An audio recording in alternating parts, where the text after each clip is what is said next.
How you doing, guys? Welcome back. It's LSP. Today I want to talk about the Nasdaq because the Nasdaq is very closely correlated to Bitcoin.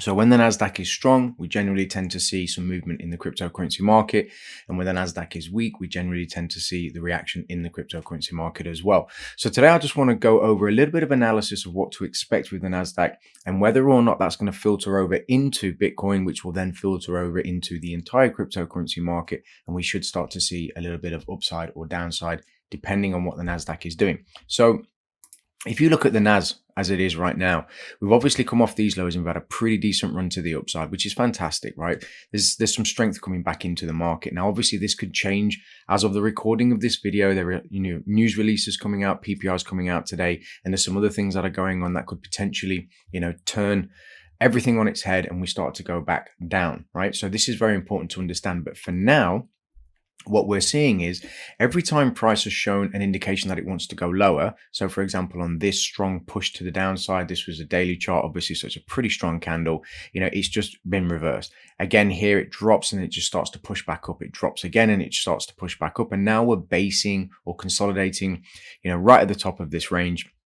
We have a low down here. It's just something that I've made a reference to, but the most important and key level at the moment is the 11,758 level. Now, the reason that it's 11,758 and not 11,755 or 750 is purely because when you line these up and then you actually put the price tag on there, it just takes the exact number. But we'll just call it 11,750 to 11,760, right?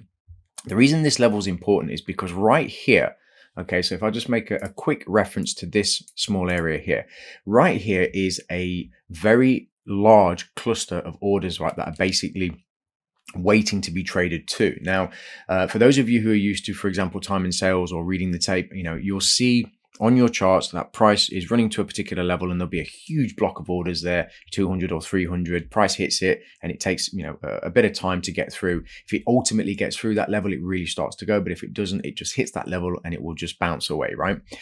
Some people call it defending the level, but ultimately it's just a huge block of orders, right?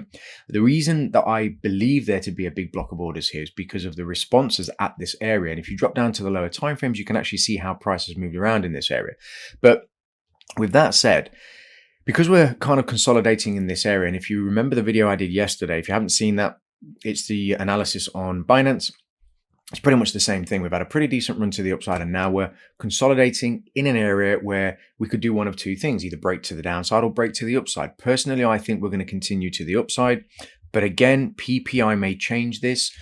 Personally, if it does drop and it takes 11.44 or 11.440, I'm expecting price to reject again, and then continue to the upside. But ultimately, we just have to wait and see what happens.